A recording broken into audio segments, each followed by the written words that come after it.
안녕하세요. 저는 중학생 딸을 키우고 있는 40대 공무원 엄마입니다. 지금 제 딸은 남편에게 커다란 상처를 받아 정신적인 상처가 너무 컸는지 선택적 함구증에 걸렸었는데 이제 차차 나아지고 있어요. 저와 우리 딸에게 일어났었던 기막힌 이야기를 한번 적어보겠습니다. 저희 남편은 대기업에서 일을 하고 있어요. 아무래도 대기업에서 일을 꽤 오랫동안 했다 보니 사실상 남편의 외벌이로도 우리 세 가족 충분히 먹고 살 수 있습니다. 하지만 제 직업도 공무원이라서 참 안정적이고 복지가 괜찮은 직장이라 저는 맞벌이를 선택했죠. 제가 일을 하는 스스로를 자랑스럽고 좋아하기도 하고요. 남편과 결혼을 하고 난 후 아이가 꽤 오랜 기간 동안 생기지 않았습니다. 그래서 저와 남편은 불임센터에 방문을 했었죠. 그때 제가 난임이란 사실을 알게 되었습니다. 그래서 시험관으로 우리 딸을 낳았어요. 제가 배 아파서 낳은 딸은 정말 예쁘고 소중한 존재이지만 그 과정은 정말 힘들고 지치는 나날의 연속이었습니다. 그리고 뱃속에서도 아이가 여과로 자리를 잡아서 중간에 정말 고생했죠. 난산으로 고생 끝에 딸을 출산했습니다. 솔직히 딸아이는 너무 소중하고 사랑스러웠지만 그 과정은 전혀 아름답지만은 않았어요. 저도 사람인지라 딸아이 하나로 만족하기로 남편과 이야기도 끝냈죠. 그렇지만 맞벌이 가정의 아이들이 그렇듯 우리 딸도 외로움을 참 많이 탔어요. 매일 동생을 낳아달라고 조르기 일쑤였습니다. 그런 모습을 보면 마음이 참 아팠어요. 한동안은 동생을 낳아달라고 조르다가 통할 것 같지 않았는지 그 뒤론 강아지를 키우게 해달라고 조르기 시작하더군요. 사실 저는 반려동물을 기를 때 책임감이 있어야 된다고 생각을 해요. 아이의 욕심으로 기르다가도 결국 뒤처리는 제 몫이 되면 정말 힘들 것 같았거든요. 그런데 점점 말수가 줄어들고 외로움만 타는 딸아이를 보고 설령 내가 모든 케어를 담당하는 한이 있더라도 아이를 위해 강아지를 기르자고 결심했습니다. 아이가 10살이 되던 해 정말 큰 마음을 먹고 강아지 2마리를 입양했어요. 포메라니안과 말티즈였죠. 둘 다 눈처럼 새하얗고 털뭉치 같아서 딸과 저는 심사숙고해서 강아지들의 이름을 서리와 소미로 지어주었답니다. 그런데 막상 서리와 소미를 데려와 키우기 시작하니 딸아이가 너무 야무지게 잘 키우더라고요. 스스로 교육도 시키고 목욕도 시키고 양치도 해주고 하면서 말이에요. 물론 아직 어린아이였기 때문에 어른들의 손길보다는 한참 모자라 제가 많이 도와주기도 했습니다. 그러다 보니 서리와 소미에게도 저도 참 정이 많이 붙었어요. 서리와 소미는 제게 선물 같은 존재였습니다. 사실 딸아이가 외로움을 많이 타기 시작하면서 말수도 많이 줄어들었고 부모와의 애착관계 형성이 조금 미흡했었거든요. 맞벌이라서 엄마 아빠와 보내는 시간이 부족해 어쩔 수 없는 일이긴 했지만 그래도 마음이 참 많이 아팠죠. 제 딸이 엄마인 저를 어려워하는 것이 눈에 뻔히 보이니 씁쓸하기도 하더라고요. 어린 시절 너무 떨어져 있었나 후회가 된 적도 많았습니다. 그런데 서리와 소미를 키우면서 딸과 전 참 많이 친해졌어요. 일단 강아지들은 매일매일 산책을 시켜줘야 했습니다. 비가 오거나 눈이 내리는 경우나 제가 부득이하게 비상근무나 야근 등이 생겨서 퇴근이 늦어지는 경우처럼 정말 피치 못할 문제가 생기지 않는 한 저는 항상 딸과 둘이서 오붓하게 아파트 단지를 서리와 소미를 데리고 산책을 했죠. 강아지 산책을 계기로 딸이 저와 정기적으로 둘이서 함께하는 시간을 가지니 제게 어리광을 부리기 시작하더라고요. 서리와 소미를 산책시키면 제 손을 잡거나 팔짱을 끼고 조잘조잘 떠드는 모습이 참 사랑스러웠습니다. 오늘은 무슨 일이 있었고 무엇을 먹었고 오늘 뭐를 했는데 그게 제일 재미있었고 학교에서 이런 일이 있었고 친구 누구는 이랬었고 저랬었고 내일은 무엇을 할 것이고 하며 자연스럽게 저와 딸의 애착관계가 두터워졌죠. 그래서 저는 서리와 소미에게 참 고마운 게 많아요. 이젠 제 둘째, 셋째 자식 같고 그렇습니다. 저와 딸은 보통 저녁을 먹고 9시쯤에 나가서 약 1시간 정도 산책을 해요. 그런데 어느 순간부터 어떤 여자 견주 한 분을 자주 마주쳤어요. 그런데 저희처럼 반려견을 키우시는 분들이라면 이해가 되실 겁니다. 특히 서리와 소미는 사회화 교육을 잘 시켜놓았기 때문에 산책 도중에 다른 강아지들을 마주치면 꼭 인사를 하러 다가가요. 애들이 오지랖이 좀 넓거든요. 그러다 보면 강아지들끼리 인사를 할 때 저희 견주들도 견주끼리 가벼운 인사를 주고받게 돼요. 흔한 경우죠. 아무래도 상대방도 저도 반려견이란 공통의 매개체가 있기 때문에 간단한 인사를 나누게 되고 안부도 물어보게 됩니다. 그렇게 자주 마주치면 산책을 같이 하게 되기도 하고 강아지들 없이 밖에서 우연히 만나게 되면 짧은 수다를 나눌 수 있을 정도의 친분을 쌓게 되죠. 저도 그렇게 그 여자 견주분과 친해졌습니다. 우리 딸아이도 거의 매일 밤마다 산책을 할 때 스치듯 만나니까 어느새 이모 하며 잘 따르고 그러더라고요. 그러던 어느 날 장을 보러 갔다가 깜빡하고 콩나물을 빼먹은 적이 있어 저만 마트로 돌아간 적이 있어요. 그때 마트 안 계산대 앞에서 그 견주분을 마주치게 되었습니다. 같은 아파트 단지에 살고 있었잖아요. 그렇다 보니 아파트 단지까지 같이 오게 되었습니다. 그런데 가는 길이 계속 같더라고요. 알고 보니 같은 라인에 살고 있는 거였습니다. 심지어 저희 바로 윗집에 살고 계시는 거예요. 그쪽도 저처럼 깜짝 놀란 눈치였죠. 사는 집이 가깝다는 사실도 알게 되자 내적 친밀감이 쑥 오르더라고요. 저희는 그때 통성명과 나이를 서로에게 알려주었죠. 알고 보니 저보다 1살 어리더라고요. 이름은 정민이었어요. 우린 자연스럽게 언니 동생 하는 사이가 되었습니다. 저랑 남편 둘 다 야근을 하거나 일이 생겨서 저녁 늦게 들어오는 날이 되면 저희 집으로 내려와서 저희 딸 저녁도 만들어주고 그랬습니다. 아무래도 여러모로 고마운 것이 참 많은 사이가 되었죠. 지금 딸이 중학교 2학년이에요. 사춘기를 겪는 시기죠. 그래도 저는 같은 여자이고 엄마이기도 하고 아이가 어렸을 때부터 함께 시간을 자주 보내서 절 대하는 것엔 큰 어려움이 없어 보였죠. 그런데 남편과는 정말 거리감이 많이 느껴지더라고요. 사춘기 시기까지 겹치니 말이죠. 남편은 딸한테 서운하다 하는데 그러게 시간을 좀 같이 보내주지 그랬냐 합니다. 일하느라 딸에게 신경을 쓰지도 않아 놓고 서운해만 하니까 저는 조금 답답하긴 했거든요. 그래서 하루는 주말이었는데 제가 혼자서 대청소를 하려고 했는데 그러다 보니 장 보러 갈 시간도 없고 사야 될 것도 많더라고요. 그래서 분담해서 하자면서 딸 보고 아빠 짐이 많을 것 같으니까 따라가서 같이 도와주고 오라고 했죠. 툴툴거리긴 해도 남편과 함께 나가더군요. 둘이서 친해지길 바라는 마음으로 제가 만들어준 시간이지만요. 그렇게 저는 혼자서 대청소를 시작했어요. 그러다 거실에 있는 TV 서랍장을 깨끗하게 닦고 안에 있는 내용물들을 정리를 하고 있었습니다. 그런데 아파트 임대차 계약서 하나가 나오더군요. 남편의 이름으로 되어 있는 계약서였어요. 웬 아파트 임대차 계약서인가 싶어서 서류를 들여다보니 저희 아파트더군요. 분명 지금 저희가 살고 있는 아파트는 매매가로 주고 샀거든요. 그래서 이 사람이 지금 나 모르게 뭐하고 있는 짓이야? 라는 생각이 들어서 나중에 이야기 좀 해야 되겠다 하고 있었는데 자세히 들여다보니 임대차 계약서의 소재지란에 적혀있는 아파트 동 호수는 동은 저희 동이었지만 호수는 저희 집이 아니었어요. 바로 윗집의 호수였던 것입니다. 사람이 너무 기가 막히면 말문이 텅 하고 막히는 것 아세요? 설마 아니겠지. 아닐 거야. 저를 얼마나 다독였는지 몰라요. 일단 직감적으로 이 서류를 모른 채 하고 있어야 되겠다는 생각이 번뜩 들었습니다. 그래서 바로 딸아이 방에 있는 스캐너로 계약서를 한부 복사한 뒤 제 가방 깊숙하게 넣어서 보관했고 원래 있었던 자리에 문서를 그대로 돌려놓았어요. 남편과 딸을 내보냈으니 집안의 대청소를 제대로 해놓아야 될 것 같아 묵묵히 청소를 마저 하기 시작했죠. 청소를 하면 할수록 바닥과 유리창은 밝아졌지만 제 머릿속은 정말 엉망이 되어갔습니다.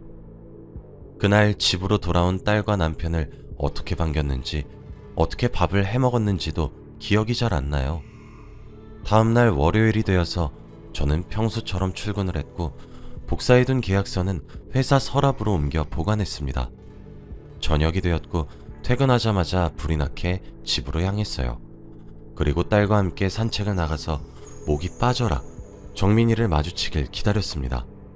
아니나 다를까 저 뒤에서 언니 하며 정민이가 반갑게 제게 다가오더군요. 일단 임대차 계약서로 이미 정민이와 내 남편의 관계가 충분히 의심스럽긴 했으나 정말 정민이가 제게 친근함을 느껴서 이렇게 허물없이 대하는 것인지, 아니면 기만하기 위해서 이러는 것인지, 아니면 정말 정신세계가 특이한 사람이라서 그러는 건지, 아니면 정말 자기가 만나고 있는 남자의 와이프가 나란 사실을 모르고 있는 것인지 가늠이 되질 않았어요. 저는 딸아이에게 정민이 이모랑 할 얘기가 있으니까 정민이 이모네 강아지랑 서리와 소미를 데리고 놀다 오라고 했죠. 정민이를 자연스럽게 대하려고 정말 노력을 많이 했습니다. 저는 정민이에게 정민아, 우리 부부 동반으로 저녁이나 한 끼 같이 먹을래? 우리 남편도 소개시켜주고 싶네. 왜? 어차피 같은 아파트 살고 있는데 이왕 이렇게 된 거 이왕 이렇게 친해진 거 가족끼리 친해지면 좋잖아 라고 하며 너스레를 떨었죠. 정민이는 언니 저도 그러고야 싶죠. 근데 저 아직 결혼 안 했어요. 그러니 언니는 중학생 딸내미랑 오손도손 놀 때 나는 애가 없지. 결혼은 아직이고 남자친구랑 지내요 라고 하는 거예요. 저는 남자친구? 그게 무슨 말이야? 라고 의아하다는 듯 물어봤습니다. 정민이는 그게 저 사실 결혼에 대해 별 생각이 없기도 하고 그렇거든요. 비혼주의 그거지 그거. 지금 남자친구는 동호회에서 만나게 된 사람인데 자주는 안 만나고 한 일주일에 한 번 정도? 우리 집에서 자고 가고 그러지 뭐. 내가 살고 있는 이 아파트도 사실 그 사람이 해준 거잖아 라고 하는 겁니다.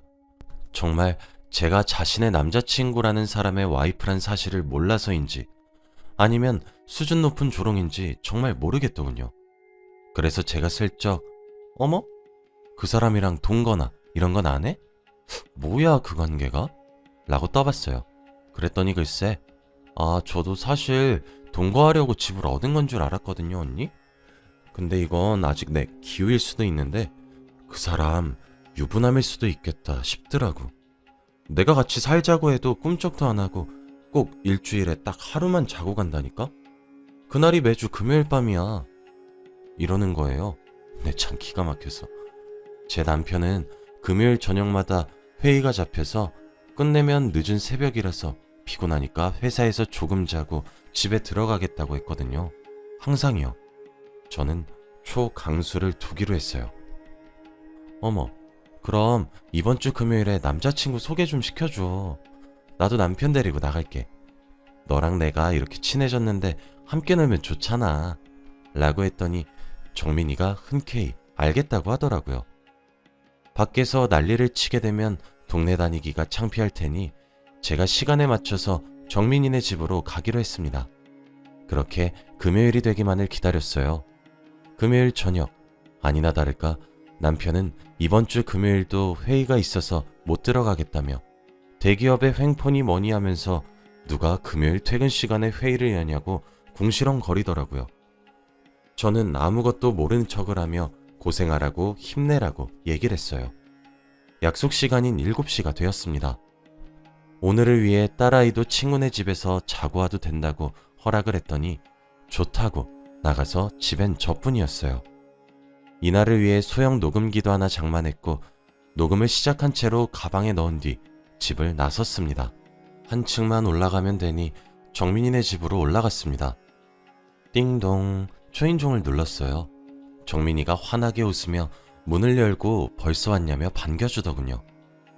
집 안으로 들어가니 부엌에서 직접 스테이크 고기를 굽고 있는 익숙한 뒷모습이 보였습니다. 정민이는 자기야, 여기 내가 말한 언니야 라며 뒤돌아 있는 제 남편에게 저를 소개했어요. 마침 스테이크가 다 구워졌는지 접시에 담아 뒤돌면서 남편은 안녕하십 이라고 말을 끝맺지 못하는 동시에 스테이크를 올려놓은 접시를 놓쳐 바닥에 떨어뜨리더군요. 쨍그랑 소리에 접시가 깨졌고 저와 눈이 마주친 남편의 얼굴은 사색이 되었습니다. 정민이는 아무것도 모른 채로 다치지 않았냐고 호들갑을 떨더군요. 그 모습을 보니 정민이는 저와 정말 순수하게 친해지려고 노력했었던 게 맞다는 사실을 깨달았어요. 차라리 정민이가 못된 사람이었다면 마음 놓고 미워라도 했을 텐데. 저는 조용히 제 남편에게 물었습니다. 당신, 여기가 회사 회의실이야? 남편은 아무런 대답이 없었습니다. 정민이는 영문도 모른 채로 멀뚱멀뚱 저를 쳐다보며 언니, 갑자기 무슨 소리예요? 라고 묻더군요. 저는 정민이를 노려보며 물었습니다. 너 정말 몰랐어? 언니, 무슨 말이에요 대체? 너, 저 사람이 내 남편인 사실 정말 몰랐냐고! 쩌렁쩌렁 소리를 지르는 제 목소리에 한 번 놀랐고 사실을 깨달아 두 번 놀란 정민이는 하얗게 질려서 제 남편을 보면서 정말이야? 라고 물어보더군요. 그렇게 삼자대면이 시작되었습니다. 남편은 꿀먹은 벙어리처럼 아무런 대답도 하지 못했고 정민이는 어찌나 크게 당황했는지 제게 무릎을 꿇고 정말 몰랐다고 미안하다고 빌기 시작하더라고요. 저는 정민이를 진정해서 소파에 앉힌 후 이야기를 나눴습니다. 남편과 정민이는 우리 딸아이가 초등학교를 졸업하기도 전부터 만나 올해로 이미 만난 지 3년째더군요. 제가 너 저 사람 유부남인 건 알았니? 라고 물어보자 정민이는 아니 정말로 유부남일 줄 몰랐어요 언니. 상식적으로 가정이 있다는 사실을 알면 제가 왜 만나겠어요. 저 사람도 제게 독신이라고 했단 말이에요. 저번에 언니랑 산책하다가 그렇게 말한 건 진짜 농담이었어요. 그냥 수준 낮은 농담한 것뿐이었어요. 라며 훌쩍훌쩍 울기 시작하더군요. 정민이의 말을 들어보니 남편은 노총각이라고 자신을 소개했고 아이와 아내가 있는 사람인 줄 몰랐다더군요. 정민이는 제게 미안하다며 빌었습니다. 정작 지금 당장 무릎을 꿇고 미안하다고 울고불고 빌어도 모자란 사람은 두 발로 서서 멍하니 저희 둘을 쳐다만 보고 있는데 말이죠.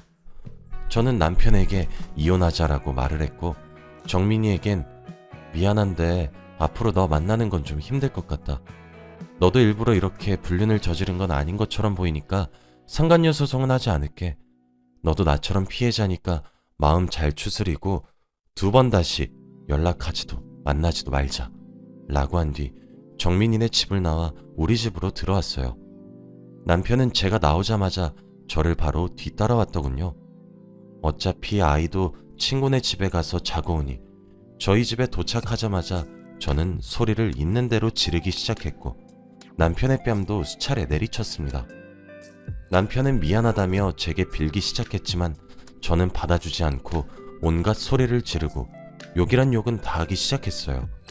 한참 힘을 빼고 씩씩대고만 있었는데 털썩 하고 뭔가 떨어지는 소리가 나더라고요. 딸아이 방 쪽에서 말이에요. 저는 설마 하는 심정에 딸아이의 방으로 뛰어가 문을 활짝 열었습니다. 그곳엔 딸이 쓰러져 있더군요. 당장 남편에게 구급차를 부르라며 딸아이를 부르기 시작했어요. 병원에 실려간 딸아이는 외적으로는 상처가 없었어요. 저는 안도의 한숨을 내쉬었죠. 그런데 정신을 차린 딸아이는 말을 잃었더군요.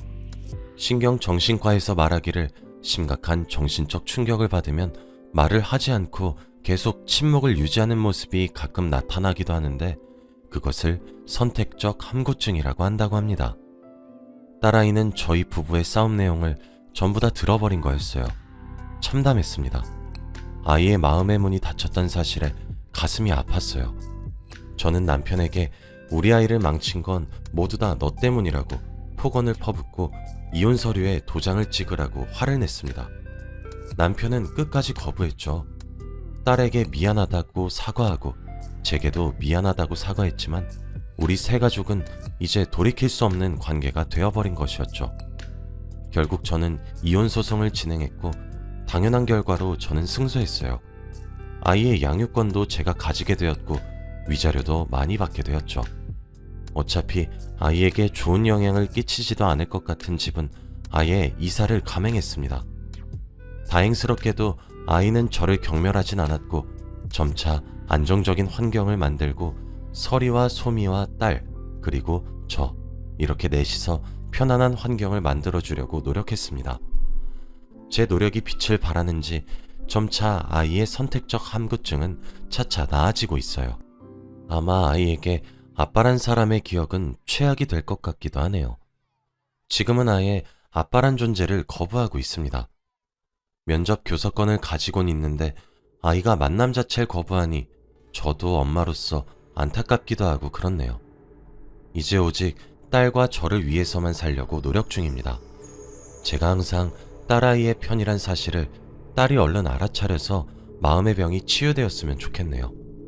제 하소연을 들어주셔서 감사하고요. 다들 행복한 하루 되시길 바랍니다. 감사합니다.